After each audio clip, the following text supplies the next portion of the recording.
लोग ना, हम इंतजार करते हैं किसी स्त्री का, पुरुष का, बेटी का, बेटे का, अब आएगा, अब आएगी। एक माता पिता के बच्चा नहीं हुआ, सारी जिंदगी पुत्र का इंतजार करते रहे, अब होगा बेटा, अब होगा। सच बताऊं मेरी माँ, जितना इंतजार हम जगत का करते हैं, किसी स्त्री का, पुरुष का, अमीरी का, पैसे का, वस्तु का, इतना इंतजार यदि कोई भक्त अपने भगवान का करे, तो जैसे सबरी ने इंतजार राम का किया तो राम घर आ गए। वो इंतजार तो हो, वो चाह तो हो, वो चाह ही नहीं, वो इंतजार है कहां।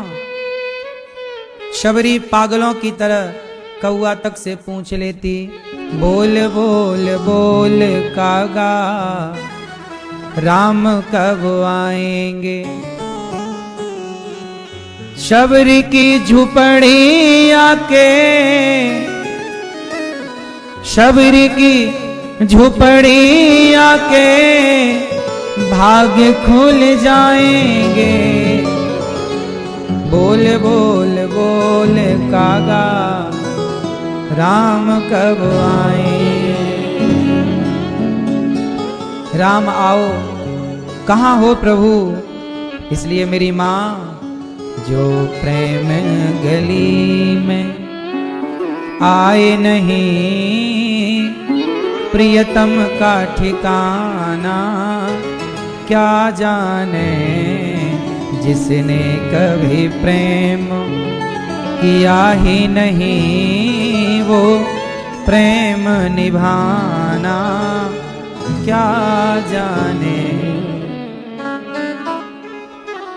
अच्छा बताओ, सच बताना कि जितना इंतजार हम दुनिया का करते हैं, क्या भगवान का हुआ?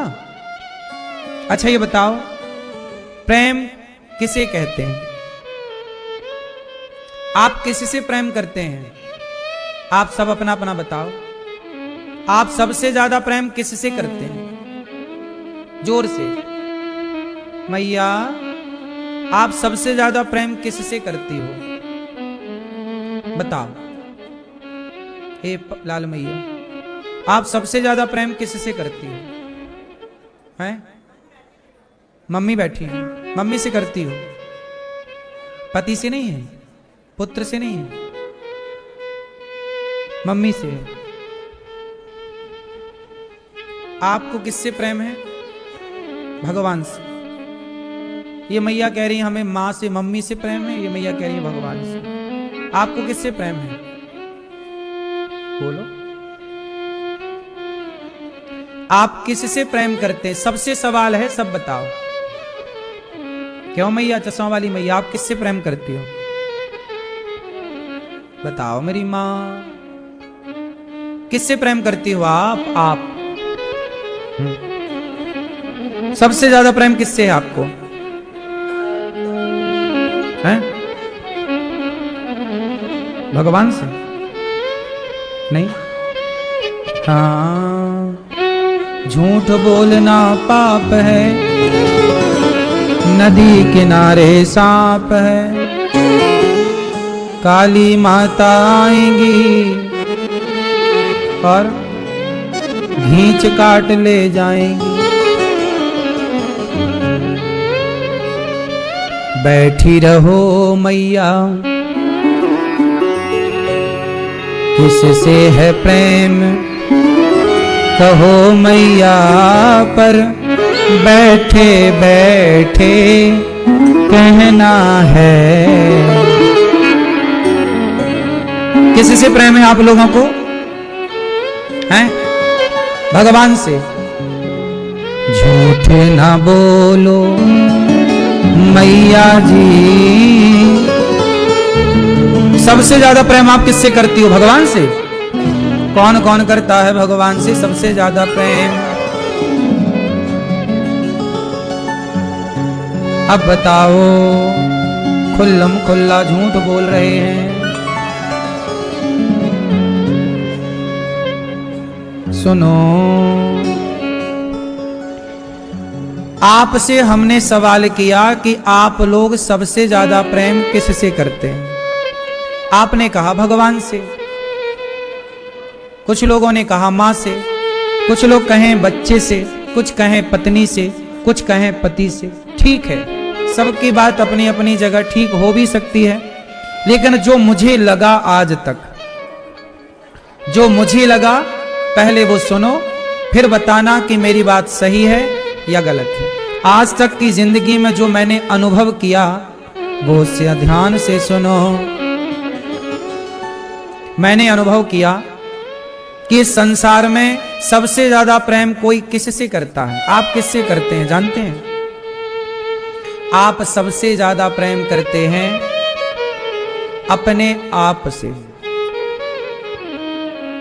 आप सबसे ज्यादा प्रेम करते हैं ऑक्सीजन से।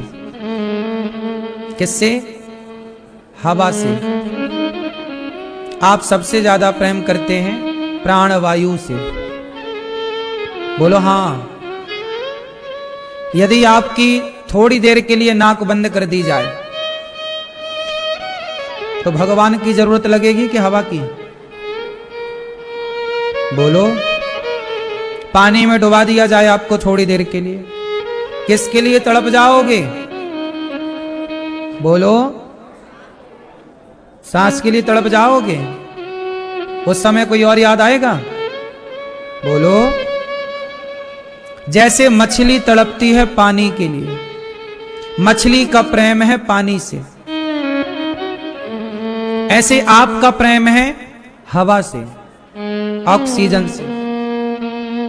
जैसे मछली का प्रेम पानी से है, मनुष्यों का प्रेम, जीवों का प्रेम हवा से है, ऐसा ही प्रेम भक्त का भगवान से होना चाहिए।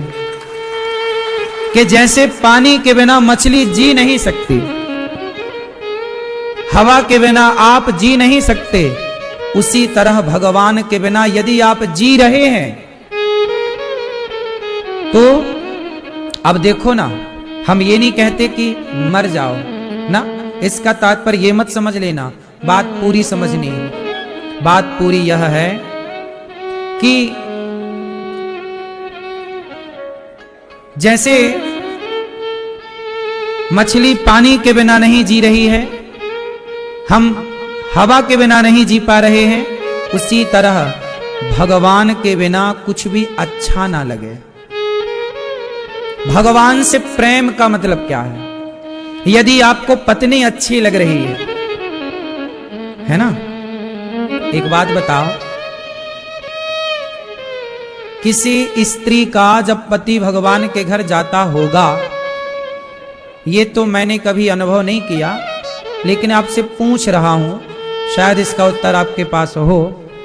किसी पत्नी का पति भगवान के घर चला गया, वो पति सामने पड़ा हुआ है, लाश पड़ी है, पत्नी पति को छाती से लगा के लिपटा कर रो रही है। उसी क्षण आप उस पत्नी के सामने 56 भोग रखें। ये रबड़ी है, खा। ये रसमलाई है, छोड़, बहुत अच्छी बनी है, दुनिया की सबसे अच्छी रसमलाई और रबड़ी तेरे लिए, खा। अब मुझे आप लोग बताओ कि जिसका पति भगवान के घर गया हो, वो पति के लिए रो रही हो और रबड़ी रखी जाए, तो क्या उसे रबड़ी में स्वाद आएगा? वो खाएगी? बोलो। यदि वो पति को छोड़कर रबड़ी खाने लग जाए तो इससे सिद्ध क्या हो रहा है? कैसे पति से कोई लेना देना? इसका मतलब यह होता है कि मन जहां लग जाए, समझ में आता है कि प्रेम वहीं चला गया। बात सही है? मन यदि कहीं भी चला गया, किसी स्त्री, किसी पुरुष, किसी वस्तु, कहीं, तो समझ में आता है कि प्रेम वहीं चला गया। मन चला गया मतलब प्रेम उसी ओर खींचा चला गया। जैसे उस पत्नी के पास 56 भोग रखा जाए, उसके सामने कोई अच्छे अच्छे पुरुष खड़े किए जाएं कि तेरा पति चला गया, कोई बात नहीं, उससे भी सुंदर ये है, तो क्या उसे उस दूसरे पुरुष में मन लगेगा? पतिव्रता नारी की बात कर रहा हूं मैं। कुछ भी अच्छा लगेगा नहीं। उसी तरह जैसे पति के सिवा पत्नी को कुछ भी अच्छा नहीं लगता, पति के जाने के बाद उस कुछ घंटों की मैं सिचुएशन पे बात कर रहा हूं, जब सामने लाश पड़ी हो कुछ भी अच्छा नहीं लगता, वैसे ही भगवान के सिवा संसार की कोई वस्तु अच्छी ही ना लगे, वही है प्रेम। यदि आपको सोना अच्छा लगा, सीता मैया को सोना अच्छा लगा, ये सोने का मृग है, लाओ हमारे लिए। राम जी समझ गए कि सोने में चली गई सीता। राम जी सोचे कि सोने के मृग में थोड़ा सोना है, हम आपको सोने की लंका भेज देते हैं। सोने की लंका भिजवा दी, क्योंकि सीता मैया का मन राम से बोलो हट गया और कहां लग गया? सोने से प्रेम हो गया। ये अच्छा लग रहा है। राम से प्रेम हटा, कहां लगा मन? राम जी ने भिजवाया। दूर हो गई सीता मैया, राम से विलग हो गई, वियोग हो गई। आप लोग भगवान से तब तक नहीं मिल पाओगे, जीवात्मा परमात्मा से तब तक नहीं मिल पाता जब तक उसके भीतर संसार की कामनाएं शून्य नहीं हो जाती। कुछ भी मन ना लगे, कहीं कुछ अच्छा ही ना लगे, कुछ भी ना चाहिए, तब भगवान समझते हैं कि अब एक भगवान के सिवा आप रहो सबके साथ, पत्नी के साथ रहो, पत्नी के साथ रहो, पति पत्नी की खुशी के लिए, पत्नी पति की खुशी के लिए उसके साथ हर व्यवहार करे। बच्चों को पैदा करो, बच्चों के साथ पढ़ाओ लिखाओ, उन्हें योग्य बनाओ, खेलो कूदो, उनकी खुशी के लिए हर व्यवहार करो। लेकिन सब कुछ करते हुए ये याद रहे कि हमारा तो केवल कृष्ण है, कोई नहीं। जब एक प्रभु के सिवा और मन कहीं ना लगे। आज समस्या जानते हो क्या है? आप लोगों का मन कई जगह लगा हुआ है। एक जगह से हटाते हैं तो दूसरी जगह जाके उलझ जाता है, दूसरी जगह से हटाते हैं तीसरी जगह उलझ जाता है। आप लोगों का मन कई जगह लगा है और गोपियों का मन कहीं नहीं लगा। अंतर है। मीरा का मन कृष्ण के सिवा कहीं नहीं था। मुकु नरसिंह जी कह रहे हैं, नरसिंह जी कह रहे हैं, मुकु और कछु ना चाहिए, मुकु और कछु ना चाहिए, बस राधा कृष्ण मिले दे। हमें राधा कृष्ण के सिवा और कुछ नहीं चाहिए। यही बात मीरा कहती है, मेरे तो गिरधर गोपाल। आप अपने पति से प्रेम करती हो कि नहीं? मैया क्या बोलती तू? आप अपने पति से प्रेम करती हो कि नहीं? हाँ कि ना कि नहीं कि कभी नहीं? प्रेम है पति से? अच्छा ये बताओ, आपका पति से प्रेम है माना, लेकिन आप पति से कहती हो मैं बहुत प्यार करती हूं, पर आप फिर भी चोरी चोरी चुपके चुपके पराए मर्दों को ताकती रहती हो कुछ कुछ। तो बताओ फिर पति से प्रेम है या नहीं? जिन नारियों का ये कहना है कि मैं अपने पति से बहुत प्रेम करती हूं, परंतु कुछ नारियां ऐसी हैं कि पति के सिवा पर पुरुष को कभी नहीं देखती, देखती हैं तो पिता के भाव से, पुत्र के भाव से और भाई के भाव से।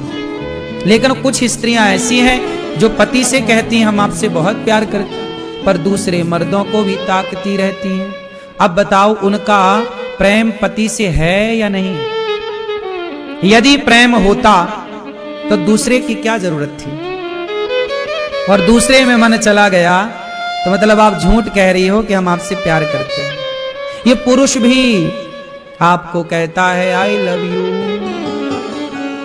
बहुत प्यार करता हूं तुमसे, लेकिन आपसे कहता है प्यार करता हूं, लेकिन वो समय मिले तो सामने वाली खिड़की में एक चांद का टुकड़ा रहता है, ताकते रहते तुझको, सवेरे शाम।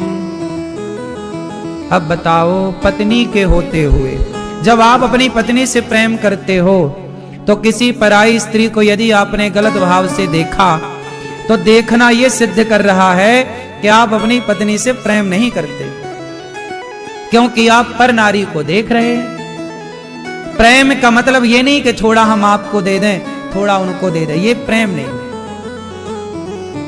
प्रेम का मतलब है समर्पण। प्रेम का मतलब है समर्पण। जहां समर्पण है, एक के सिवा दूसरा नहीं। एक भरोसे एक ही बल, एक आस विश्वास, एक राम घनश्याम हित, चातक तुलसी दास।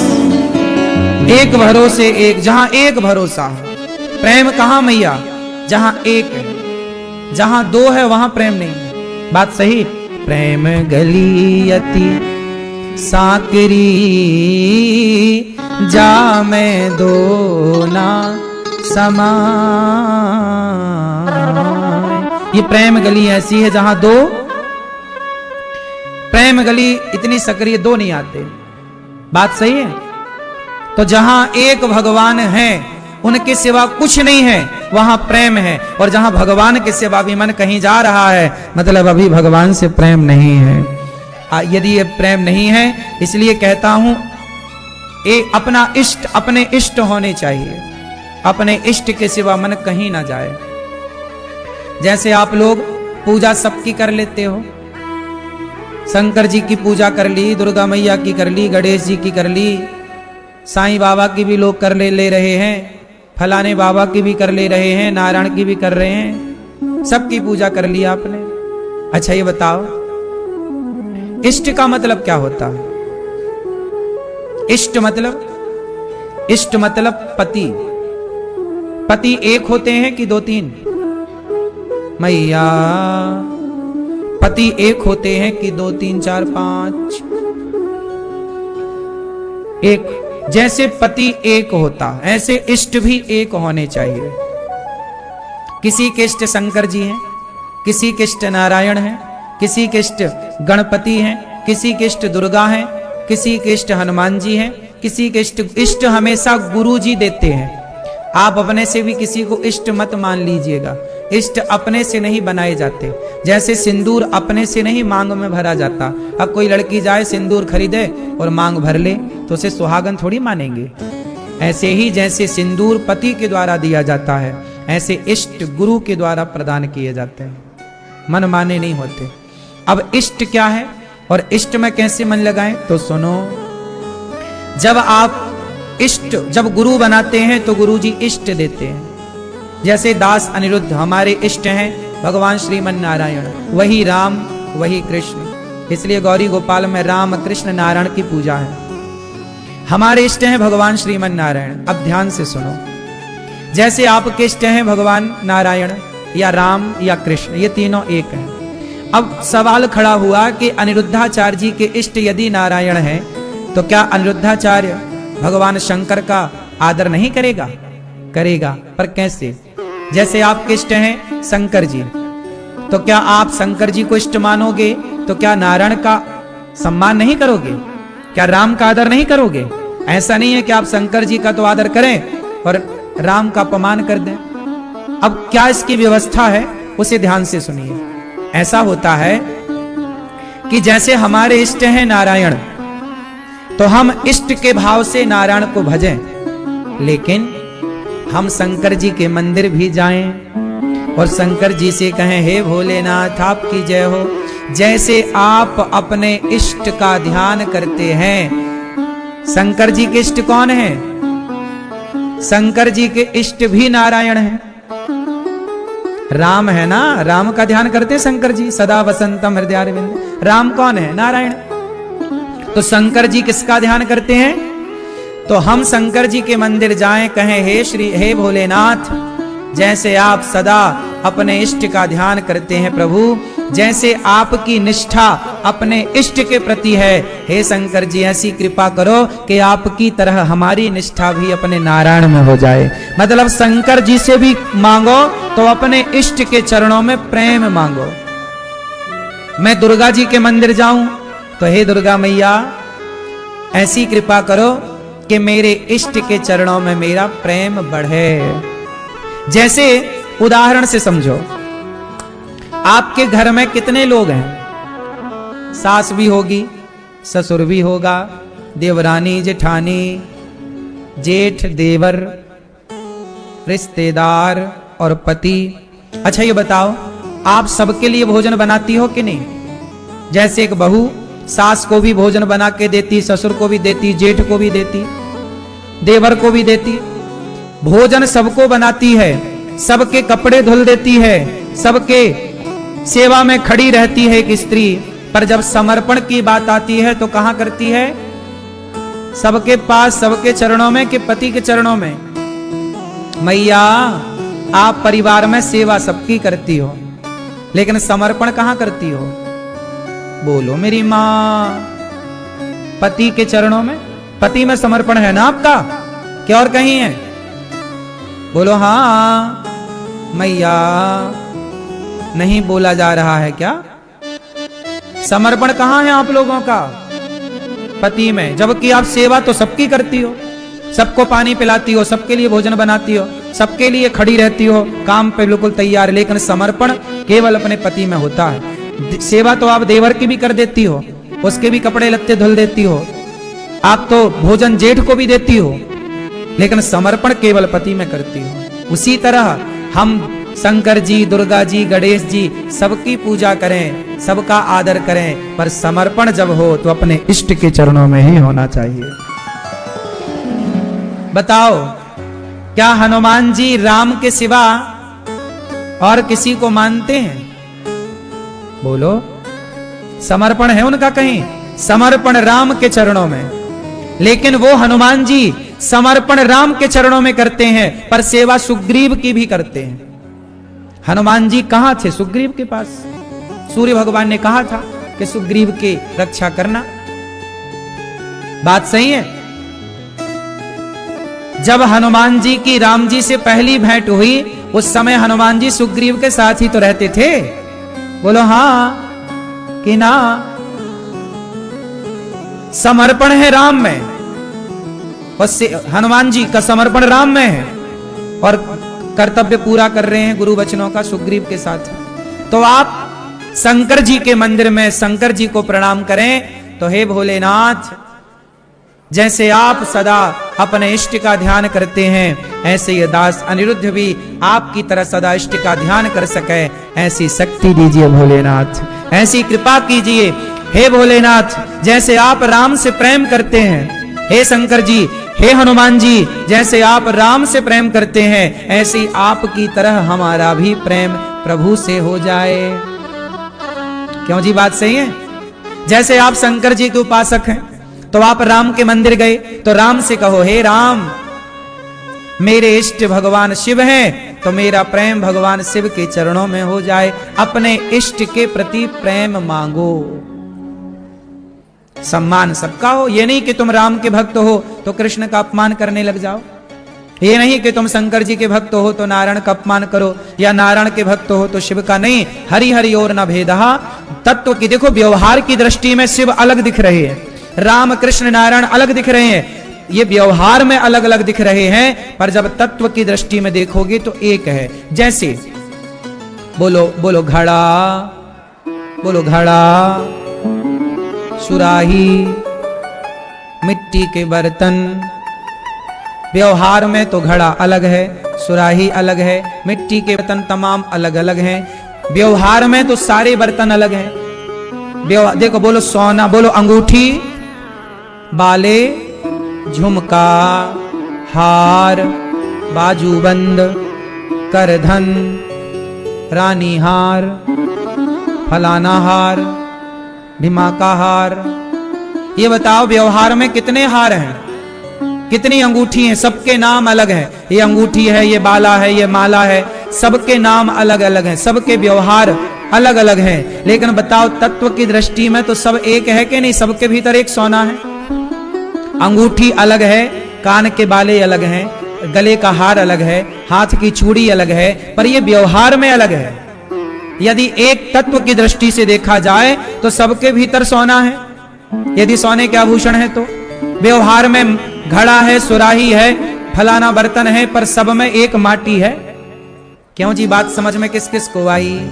व्यवहार में सब अलग है, पर तत्व की दृष्टि में भेद सही है। किस किस को समझ में आई? क्या समझ में आया?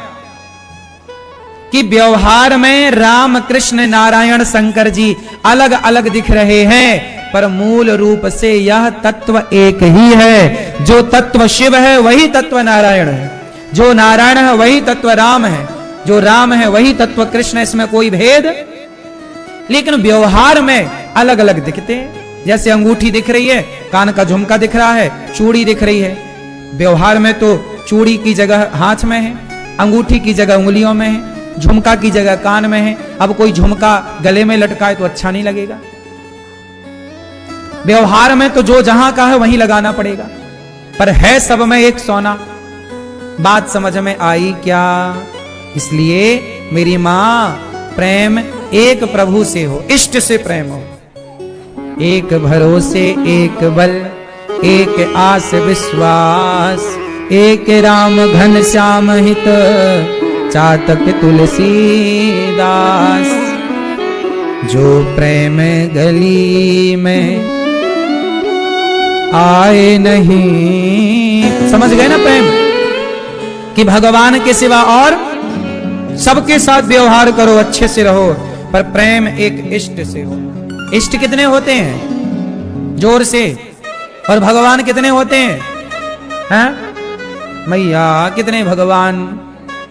अभी तो आप कह रहे हैं बहुत।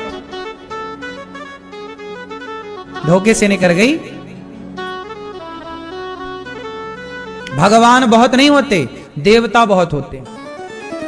जैसे शंकर जी, राम जी, हनुमान जी, ये बहुत दिख रहे हैं।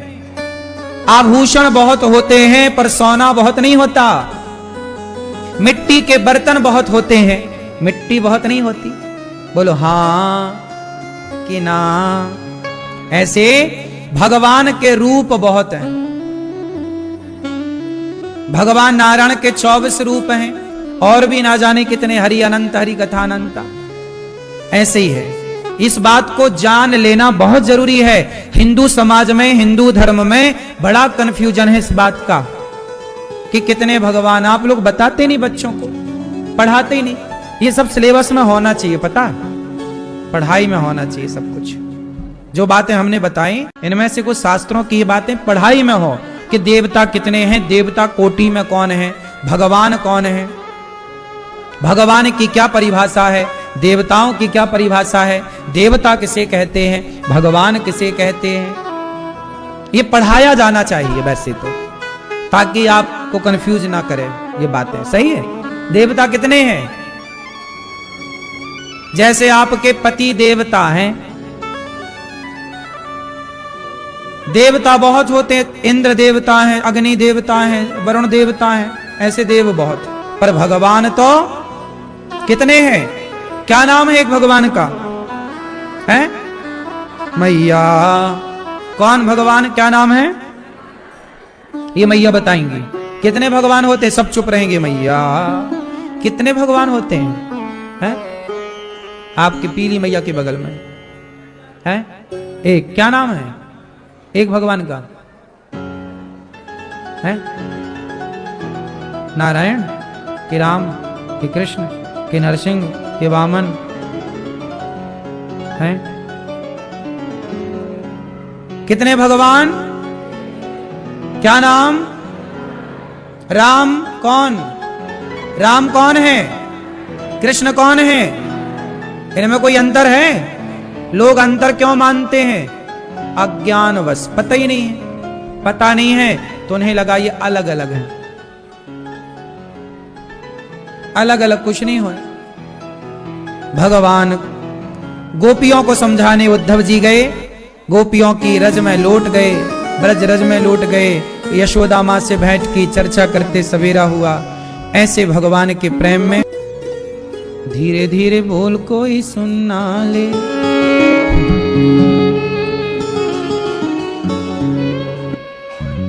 नहीं सुनाई पड़ रहा है हमें, बोलो अपने, ठीक है भगवान सुन रहे। आपकी क्या इच्छा है, आपकी क्या बनना अगली बार है?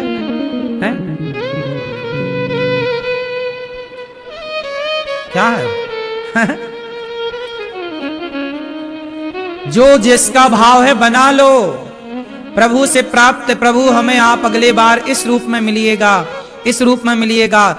गोपियां भगवान को पति रूप में चाहती थी, पति रूप में मिल गए। पतिम में कुरुते नमः कात्यायनी महामाये महायोगिन्यधीश्वरी नंद गोप सुतम देवी पतिम में कुरुते नमः। पति रूप में चाहा, आप भी जो भाव हो बनाओ। भगवान ने 16,108 ब्याह किए, विंदास। सब रानी के गर्भ से 10 बेटा और 1 बेटी, इतना बड़ा परिवार। भौमासुर नाम का एक दैत्य था, 16,000 कन्याओं को बंदी बनाया, उसे मारकर भगवान ने 16,000 कन्याओं से विवाह किया, बड़े प्रेम से विवाह। और भगवान ऐसे नहीं कि विवाह करके परेशान हो जाए, जैसे आज लोग एक विवाह करते हैं परेशान हो जाते हैं, मुंह फूला फूला घूमता है, मुंह फुलाए पड़े। क्यों मैया? शादी करो बिंदास, विवाह करो, रिश्ते को निभाओ। रिश्ते कैसे निभते हैं? हंसते मुस्कुराते, थोड़ा हंसो थोड़ा हंसाओ, थोड़ा नाचो थोड़ा गाओ। क्यों मैया? भगवान ना अपनी पत्नियों से बड़ा मजाक, भगवान कृष्ण ना बड़े मजाकिया हैं। भगवान मुस्कुराते रहते हैं, सबको मुस्कान सबको बांटते भी, सब मुस्कुराओ। भगवान बांसुरी बजा रहे हैं पर मुस्कुरा रहे हैं। हाँ, आप भी थोड़ा मुस्कुराया करो। भगवान कितनी बड़ी गृहस्थी है, फिर भी देखो कृष्ण को योगी कहा जाता है। यत्र योगेश्वरः कृष्ण, योगियों के भी योगी हैं श्री कृष्ण। इतनी बड़ी गृहस्थी है फिर भी, और आपकी इतनी सी गृहस्थी है, एक पत्नी और एक पति, 2 बच्चे, नहीं चल रही है तुम्हारी, घिसट रहे हो, रो रहे हो, आत्महत्या करने का मन बना रहे हैं कुछ लोग। क्यों मैया? परेशान है। भगवान से सीखो। आप कहो तो मैं बता दूं आपको बढ़िया गृहस्थी चलाने का मंत्र, बताऊं? किस किस को सुनना है?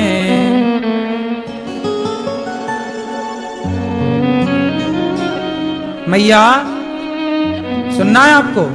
आपकी ठीक चल रही है कि नहीं गृहस्थी? ठीक चल रही है?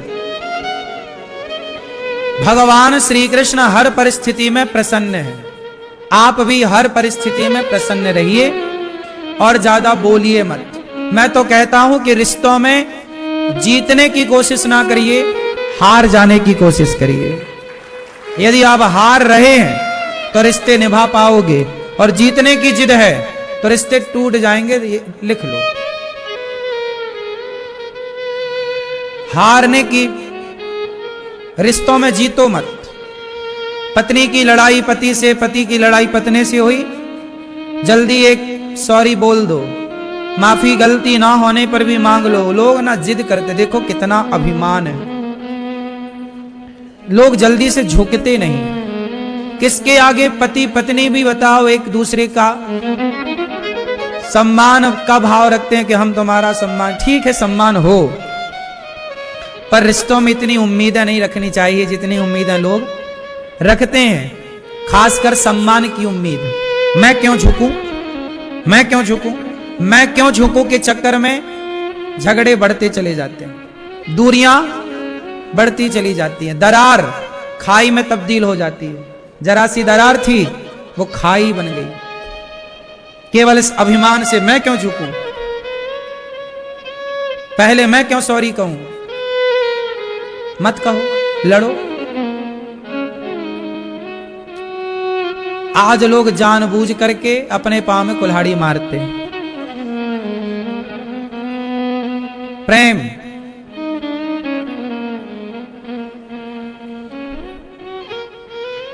हजम नहीं होता। ऐसे ही है, रिश्तों को बेहतर बनाना है तो मेरा एक सिंपल सा फंडा, चुप रहो। कोई कुछ बोल रहा, बोलने दो, अब जवाब ही मत दो। रिश्ते चलाना है तो चुप रहो, नहीं चलाना तो बोलो। जो ज्यादा बोलते हैं ना, उनके रिश्ते कहीं नहीं चलते। सही है। तो भगवान ने प्रेम से गृहस्थी निभाई। अनिरुद्ध उषा का विवाह हुआ, बाणासुर का उद्धार हुआ, बाणासुर पर कृपा भगवान ने की। इसके बाद एक छोटी सी जानकारी मैं आपको दूं। एक विवाह से जुड़ी जानकारी है। बेटियों को और बेटों को, नए लड़का नई लड़कियों को जानकारी ये है कि बेटा, विवाह करने के पहले पानी पियो छान के और विवाह करो जान के। आज लड़कियों को जानते हो बाजार में क्या हो रहा है? प्यार। छोटी छोटी लड़कियों को प्यार हो रहा है, 15-15 साल की लड़कियों को प्यार हो रहा, पता आपको? एक मैया मेरे पास आई, बोली गुरुजी हमारी लड़की 16 साल की है और ये किसी लड़के से बात करने लग गई है, मिलने जाती है, 16 साल की है। अब ब्याह भी करें तो कर नहीं सकते 16 साल में। 17 साल की लड़कियों का कहां ब्याह? सरकार कानून आदेश दे रहा है। पहले के लोग बड़े समझदार थे, लेकिन क्यों आज 16-16 साल की लड़कियों को प्यार हो रहा है कि नहीं? ये बात सही है कि गलत है? हाँ या ना में जवाब दो। सही है। सोचो, 16 साल की लड़की आजकल सब जानने लग गई और 13 साल 14 साल का लड़का सब जानने लग गया। मतलब इतने आगे चली गई हमारी जनरेशन, पीढ़ी, कि वो वक्त के पहले ही लड़कियां जवान हो गई। पता है, जवानी भी एक समय पे आती है तो अच्छा लगता है। क्यों मेरी माँ?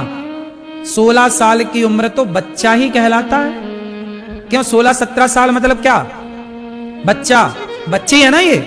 लेकिन आजकल 16 साल 15, 16, 17 साल में तो जवान हो जाते हैं समय के पहले।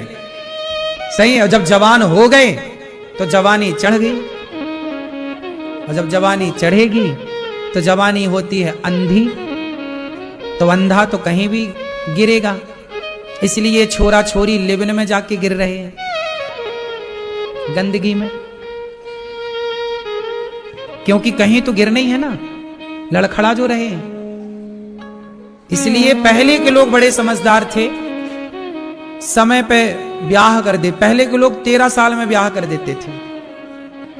उनको लोग कहते थे अरे बहुत मूर्ख थे। पहले 16-17 साल में ब्याह हो जाता था। बोलो हाँ, जबकि पहले इतने जल्दी जवानी आती भी नहीं थी। टीवी मोबाइल कुछ था नहीं, पता ही नहीं था कि क्या होता है, गृहस्थी क्या है। लेकिन आज सब मोबाइल ने सब सिखा दिया। समय के पहले चढ़ जाती है जवानी और लड़का लड़की एक दूसरे से प्यार। 16 साल की लड़की को लेकर मेरे पास आई माँ, महाराज जी ये लड़की एक लड़के से बात करती है, मिलने जाती है, समझाओ। मैंने समझाया, बेटा तुम 16 साल की हो, अभी 17वीं साल तुम्हारी स्टार्ट होने वाली है, कंप्लीट होगी, तुम 16 साल की, और तुम्हें प्यार हो गया। अब इन बच्चों को समझाएं भी तो देखो, सब इतनी जल्दी ये बात समझाई भी नहीं जा सकती। सत्संग करो तो समझ में आए।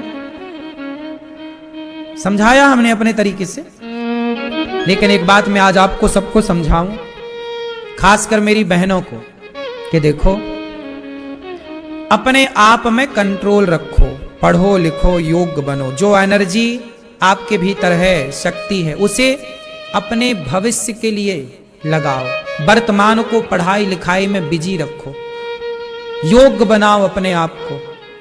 ये प्यार व्यार कुछ नहीं होता। ये लड़का लड़की जो कहते हैं ना हम तुमसे बहुत प्यार करते हैं, ये प्यार नहीं है बेटा। ये शरीर का, तुम्हारी जवानी का एक अटैचमेंट है, एक शारीरिक लगाव है। इस उम्र में छूने में किसी को, शरीर को, चमड़ी को अच्छा लगता होगा, ये शरीर का अटैचमेंट है। उससे लड़का लड़की क्या मान लेते हैं? प्यार हो गया। प्यार नहीं है ये। समझाओ अपनी बेटियों को। और सुनो, इन सारी बातों को ना खुल के बताया करो बेटियों को। ये पर्दे के भीतर बातें थीं, तब तक जब तक ज्ञान नहीं था, लेकिन अब तो ये समय के पहले जवान हो गए। इन्हें तुम ना बताओगे तो भी सब पता है, तुम बताओगे तो कम से कम सही बता पाओगे, सही समझा पाओगे, सही गाइड दे पाओगे, सही मार्ग दिखा पाओगे। वरना तुम्हारी ये लड़कियों को कोई गलत बता पाया तो गलत दिशा में ले जाएगा।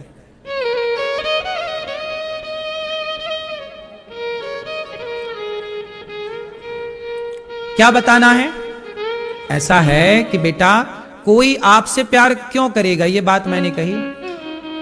कोई आपसे प्यार क्यों करेगा बताओ? कोई आपसे प्यार क्यों करेगा? कोई लड़की सुंदर है तो उसे आई लव यू कहने वाले बहुत होते हैं। जो लड़की सुंदर नहीं है उसकी तरफ तो कोई देखता भी नहीं। इसका मतलब आई लव यू आपसे नहीं है, प्यार आपसे नहीं है, आपके शरीर से है बेटा। कोई लड़का आएगा आपको आई लव यू कहेगा, आई लव यू के बहाने वो आपको टच करेगा, आपको छुएगा, आपको गले लगाएगा और आपका शोषण करेगा। शोषण मीन्स शारीरिक शोषण। शोषण करके जैसे चिंगम को चबाते हैं, चबा के उसका रस चूस कर फिर उसे थूक देते हैं, ऐसे ये दुनिया तुम्हारे पास आएगी, तुम्हारी बहनों के पास आएगी, तुम्हारी बेटियों के पास आएगी और चिंगम की तरह तुम्हारी बहन बेटियों को चबाकर लोग थूक कर चले जाएंगे। ये बात अपनी बेटियों को समझाओ। कोई प्यार व्यार नहीं है, ये बढ़ती उम्र का दुष्परिणाम है। ये उम्र जब बढ़ती है, जब लड़कपन से बच्चे जवानी में प्रवेश करते हैं तो उस जवानी में जाते ही ना उनके शरीर की ताजगी अलग होती है, शरीर का टेम्परेचर अलग होता है, शरीर के हार्मोन्स बदल रहे होते हैं। उस बदलाव के दौरान स्पर्श करना किसी को अच्छा लगता होगा उस दौरान, तो वो उसका फायदा कुछ लोग उठाते हैं। एक लड़की पढ़ने गई दिल्ली, सच्ची घटना बोल रहा हूं, मुझे तो नाम पता भी पता है पर बताऊं ना। एक लड़की है पढ़ने गई दिल्ली, छोटे से शहर की लड़की थी, बड़े शहर में उसके माँ बाप ने पढ़ाने भेजा, जो कि हर माँ बाप का सपना होता कि मेरी बेटी, वो आईएएस बनना चाहती थी, आईएएस बनना चाहती थी। गई कोचिंग, दिल्ली में किराए का कमरा लिया, माँ बाप ने पैसा दिया। अब लड़की अकेली रह रही है कमरे में। अब जो उसे पढ़ाते कोचिंग देते, तो कोचिंग देने वाला जो था वो शादीशुदा था। उस शादीशुदा होने पर भी उस लड़की को उसने ये बताया कि मैं कुंवारा हूं। अब वो उस लड़की से मिलने लगा। अब वो उसे पढ़ाता ही था, वो उसकी स्टूडेंट। तो अब स्टूडेंट अपने सर के साथ बैठी है, बैठी अब वो आदमी जो था जिसे वो सर कह रही थी, एक्चुअली वो तो उसके पास आया ही उसका शोषण करने था। वो आया, उसको स्पर्श किया, लड़की जवान थी, उसका स्पर्श उसे अच्छा लगा। उसने कोई उत्तर ना दिया तो पुरुष को लगा कि ये एग्री है। उसने उसके साथ रहना शुरू कर दिया उसी कमरे में, रोज आता जाता रहता, उसका शोषण करता। महीनों हो गए। लड़की ने कहा कि आप रहते हो हमारे साथ, क्या रिश्ता है आपका हमसे? उसने कहा तुमसे शादी करेंगे। दोनों गए मंदिर में, शादी भी कर ली, माला भी पहनाया। अच्छा, लड़के ने अपने माँ बाप को कुछ नहीं बताया, कब क्या हो गया, शादी वादी भी हो गई, किसी को नहीं पता। एक दिन लड़की ने उस लड़के के मोबाइल पे, अपने सर के मोबाइल पे देखा किसी महिला की फोटो, तो उसने पूछा कि ये कौन है। खोजबीन करी, पड़ताल करी तो पता लगा कि उसके 2 बच्चे हैं, पत्नी है, हरा भरा उसका परिवार है। लड़की को बाद में पता चला कि तो शादीशुदा है। तो पूछा कि आपने हमारे साथ धोखा क्यों किया? बोला धोखा क्या किया, हमारा तो काम ही है ये। और वो छोड़ के चला गया, वो अपने परिवार में खुश। अब तुम बनी रहो दुल्हन उसकी। फिर उसने मांग पहुंची, फिर दूसरे से भरवाई बाद में।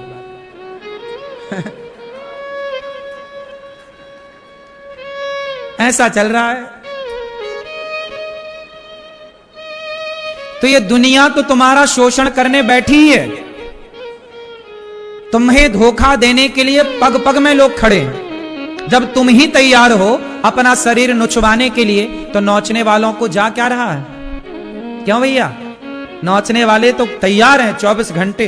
तुम बताओ तो सही, तुम ही तैयार हो नचवाने के लिए, तो नौचने वाले की क्या गलती है। इसलिए समझदारी बहनों में ज्यादा हो कि बेटा तुम अपने आप को किसी के आगे परोसो ना। ये जो लिव इन का कल्चर चल रहा है ये बहुत गलत है। लिव इन क्या है? सामान्य भाषा में वैश्यालय। बताओ, जो लड़की 2-3 पुरुष के साथ रहे उसे आपके गांव की भाषा में क्या बोलते थे पहले? ये कौन है? बोलो। ये तो वैश्या है। जो अपने पति के सिवा पर पुरुष से अपना स्पर्श करवा रही है वो नारी हमारी भाषा में क्या बोलते हैं गांव में? फिर ये लिव इन क्या है? वैश्यालय। चूंकि अब वैश्यालय लिख नहीं सकते, बोल नहीं सकते, क्योंकि ये बड़ा भद्दा है, तो उसे इंग्लिश में नया नाम देकर नई डिजाइन के साथ लिव इन, जिसे तुम लिव इन कह रहे हो, इस लिव इन में हमारे गली के कुत्ते हजारों साल से रह रहे हैं। जिस लिव इन में तुम रह रहे हो उस लिव इन में हमारे गली के कुत्ते हजारों साल से रह रहे हैं। कुत्ता बिल्ली काय में रहते हैं? बोलो मेरी मां। समझाती नहीं हो छोरी को, इसलिए वो भाग रही है। सब बोला करो, सब बताया करो। ये सारी बातें ना पर्दे के भीतर की नहीं रही, समय बदल रहा है। मुझे भी ये सब शौक नहीं है बताने का, पर समाज की दुर्दशा देखकर मैं नहीं बोलूंगा तो समाज में सुधार नहीं होगा। हमारा धर्म है कि आपके समाज में, हमारी समाज में किसी बेटी के साथ धोखा ना हो। कोई अब्दुल उसे हिंदू नाम लेकर के, हिंदू नाम देकर ब्याह कर ले रहा है और वह लव जिहाद का शिकार हो जा रही है कोई लड़की। कितना घिनौना, कितना गंदा है ये। आपकी बेटी के साथ गलत ना हो, क्योंकि बेटियों के टुकड़े सूटकेस में मिल रहे हैं। ना मिले, किसी बेटी के टुकड़े टुकड़े ना हो। इसलिए अपनी बेटियों को भी सिखाओ, अपने बेटों को भी बेटियों का सम्मान करना सिखाओ, और अपने बेटों को भी चरित्रवान बनाओ। ये नहीं कि तुम्हारा छोरा है तो किसी छोरी को गलत नजर से देखेगा। क्यों देखेगा? 4 थप्पड़ क्यों नहीं मारते तुम? हमारे गांव में पता चल जाए किसी बाप को कि भाई ये किसी की लड़की को जरा देख लिया, छेड़ लिया, चौराहे में खड़ा करके बाप जूते मारता था 100। पहले का बाप अपने बेटे को 100 जूते मारता था। यदि उस बाप को पता चल जाए कि मेरे बेटे ने उस लड़की को छेड़ा, जूते मारता चौराहे पे खड़ा करके, और बेटा क्या मजाल चूं कर जाए। ये परवरिश थी। जो कॉलेज नहीं सिखा पाता था ना, वो बाप का जूता सिखा देता था।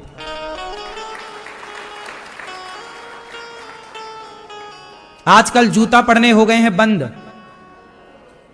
इसलिए छोरा उल्टे सीधी हरकत कर रहे हैं गली मोहल्ले में। बेटियां परेशान हैं।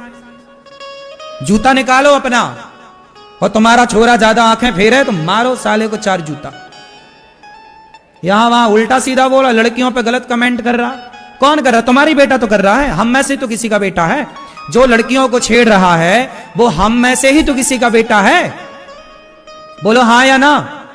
तो क्या उसे दंड नहीं देना चाहिए? मां, तुम काहे नहीं कान पकड़ के 2 थमाचा जमाती हो बच्चे को? प्यार करती हो, सिर पे चढ़ा रखा छोरे को। किसी भी लड़की को क्यों छेड़े तुम्हारा बेटा? ये बलात्कार कर ले रहे हैं लड़के लोग। किसी लड़की को देख के तुमने उसे छेड़ लिया और बलात्कार कर दिया। बताओ, क्या माँ बाप ने इतना नहीं सिखाया? ये किसकी गलती है? कोई लड़का बलात्कारी है, उस बलात्कारी लड़के की तो गलती है।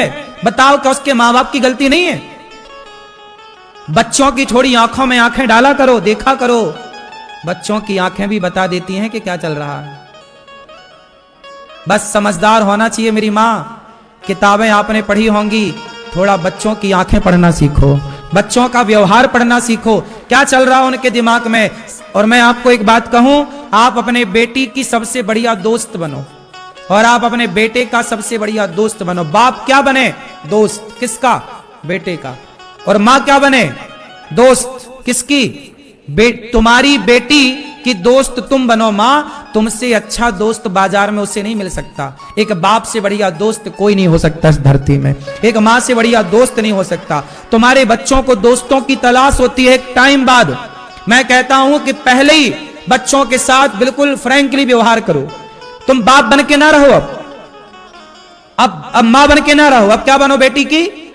जब बेटी की चप्पल तुम्हारे पांव में आ जाए, जब बेटे का जूता बाप के पांव में आ जाए, तो अब दोस्त बन के रहो। क्या बन के रहोगे? हाँ, ताकि वो हर बात आपसे शेयर करे, हर बात आपसे कहे। कहीं गलत जा रहा हो, आपको पता तो हो कि आपका लड़का आपकी लड़की कहां जा रही है। कोई बात हो उसके दिमाग में, मस्तिष्क में, मन में, आपसे कह तो सके। यदि कह देगी आपकी बेटी आपसे, तो आप उसे सही समझा सकती हो, क्योंकि आप उसकी मां हो। आप जितना बेहतर उसका सोचोगी, इस पूरी दुनिया में, मेरी बहनों यदि आप सुन रही हो तो ध्यान से सुन लो, इस पूरी दुनिया में आपकी मां और आपके पिता से बेहतर आपके भविष्य के बारे में, आपके बारे में कोई सोच ही नहीं सकता। जितना अच्छा एक बाप सोच सकता है आपके लिए, जितना अच्छा एक मां सोच सकती है आपके लिए, आपका पड़ोसी कभी नहीं सोच सकता आपके लिए, आपके रिश्तेदार कभी नहीं सोच सकते आपके लिए, आपकी सरकारें कभी नहीं सोच सकती आपके लिए इतना अच्छा एक मां और एक बाप सोच सकता है। क्यों जी, बात सही है कि गलत है? इसलिए हर बेटी को चाहिए वो अपनी मां को दोस्त बनाए, और हर मां को चाहिए कि तुम अपनी बेटी को बेटी की तरह नहीं, उसके कंधे पे हाथ रखो, उसके साथ गप्पे लड़ाओ, बातें करो, स्कूल कॉलेज की सारी बातें करो, पूछो उससे तेरे दिमाग में क्या चल रहा। आज उदास है बेटी, तो उदास यूं ही नहीं है, कुछ तो बात होगी। आज उदास है तुम्हारा बेटा, यूं ही उदास नहीं है, कुछ तो बात होगी। ये उदासी बहुत कुछ कहती है, बस पढ़ने वाला चाहिए। क्यों जी, बात सही है? ये रूखापन स्वभाव में बहुत कुछ कहता है, बस समझने वाला चाहिए। तुम मां कैसी हो, दिन भर व्हाट्सएप पे लगी रहती हो ना, बच्चों के लिए समय निकालो, पढ़ो बच्चों को। बच्चे किताब पढ़ते हैं, तुम बच्चों को पढ़ो। सही है? अरे मां तो बच्चों को पढ़ लेती है, बेटा आज क्या चल रहा तेरे दिमाग में, क्यों परेशान है? लाख छिपाए पर छिपती नहीं है कुछ बातें। इसलिए मेरी मां, समझदार मां बनो। ऐसे नहीं कि बच्चा पैदा करके छोड़ दिया, जाओ जहां जी करे, नहीं। एक जिम्मेदार मां, एक जिम्मेदार बाप चाहिए। तुम कैसे बाप हो, शराब पी के आते हो घर में, तुम्हारी जवान बेटी देख रही है, शराबियों के घर 4 शराबी और आते हैं, वो शराबी जो तुम्हारे घर आ रहे हैं, बैठ के पी रहे हैं, वो शराब पिएंगे तुम्हारी घर में, और तुम्हारी बेटी को भी देखेंगे गलत तरीके से। शराबियों के पास अक्ल कितनी है? शराबी कौन सा पवित्र भाव लेके आ रहा है? वो तो जो लड़की मिल जाए, छोटी मिल जाए, बड़ी मिल जाए, वो उन्हें क्या फर्क पड़ता है? इसलिए खबरदार, शराबियों को अपने घर में ना घुसाना। जवान बेटी है तुम्हारे घर में भी किसको बिठाना चाहिए, किसको नहीं बिठाना चाहिए, ये भी एक समझदारों की बातें हैं। मूर्खों को तो मैं समझा नहीं सकता, पर आप समझदार हो तो बता रहा हूं। घर में सबको ना घुसने दिया करो। तुम्हारा दोस्त शराबी है, तुम्हारे साथ बैठ के पीता है शराब, तुम्हारी बेटी को वो कैसे देखेगा? पवित्र भाव से देखेगा।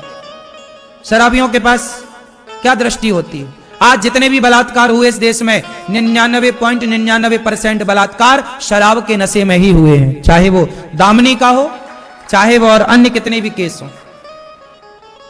सही है कि गलत है? गांजा पीने वाले तुम्हारे घर में काहे आ रहे हैं? गंजेड़ी, तुम गांजा पी रहे हो और गंजेड़ियों को घर में बुला रहे हो, वो गंजेड़ी तुम्हारी बहनों को क्या भाव से देखेंगे? तुम्हारी बेटी, जवान बेटी घर पे खड़ी। जब बेटियां जवान हो जाएं, बेटे जवान हो, तो घर में सबको ना बुलाओ, अच्छे लोग आए, अच्छे विचार वाले लोग आए, गलत विचार वाले घर में कतई ना घुसे। कोई भी घर में आए, सबको नहीं। यहां तक कि प्लम्बर भी घर में, तुम्हारे घर में कोई काम चल रहा, चिनाई का चल रहा, प्लास्टर का चल रहा, प्लम्बर का चल रहा, कोई एसी सुधारने वाला आया, कोई भी मर्द अकेला आया, क्यों आया? आप घर में रहो, आपकी बेटियां, कोई देखे भी ना, पता नहीं सामने वाला किस नियत से देख रहा है। इसलिए पहले के लोग बड़े समझदार थे। मैं ये नहीं कहता कि बेटियों में घूंघट डाल दो, ना, घूंघट मत डालो। हम तो कहते अपने घर में गलत आदमी की एंट्री बंद कर दो। कोई भी आए तुम्हारे घर, उस समय तुम्हारा होना जरूरी है, ठीक है? आजकल सिस्टम क्या है, घर के बाहर ना लोग बैठ जाते हैं, कौन गली से निकल रहा है, कौन आ रहा है, कौन किस नजर से देख रहा है। नजरें थोड़ा संभालो, दिल लगी ने दी हवा, थोड़ा सा धुआं उठा और आग जल गई तेरी मेरी दोस्ती। ये पहले दोस्ती ही होती है, फिर प्यार होता है, फिर दुष्कर्म होता है। इसलिए चक्कर में ना पड़ो। हमारा धर्म है समझाना। किस किस को समझ में बात आई? नहीं आई तो ना आए।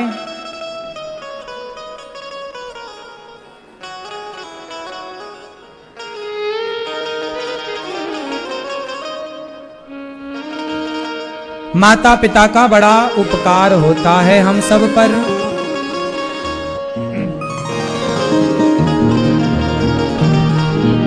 एक दिन रोवोगे चीख पुकार के, एक दिन रोवोगे चीख पुकार के, माता पिता की अपने मूर्ति निहार के। अपने माता पिता का सम्मान करो बेटा। माँ बाप बहुत प्यार करते हैं आपसे, ऐसा कोई भी गलत काम ना करना मेरी बहनों मेरे भाइयों, कि आपके माँ बाप को सर शर्म से झुकाकर चलना पड़े। आप कोई भी गलत काम करते हैं तो आपकी बदनामी नहीं होती, आपके माँ बाप की बदनामी होती। आप कोई भी अच्छा काम करते हैं तो आपकी इज्जत नहीं बढ़ती, आपकी इज्जत बाद में बढ़ेगी, पहले आपके माँ बाप की इज्जत बढ़ती है। इसलिए ऐसा काम करना कि आपके माँ बाप की इज्जत बढ़े, माँ बाप का सम्मान बढ़े। आप ऐसा कोई गलत काम ना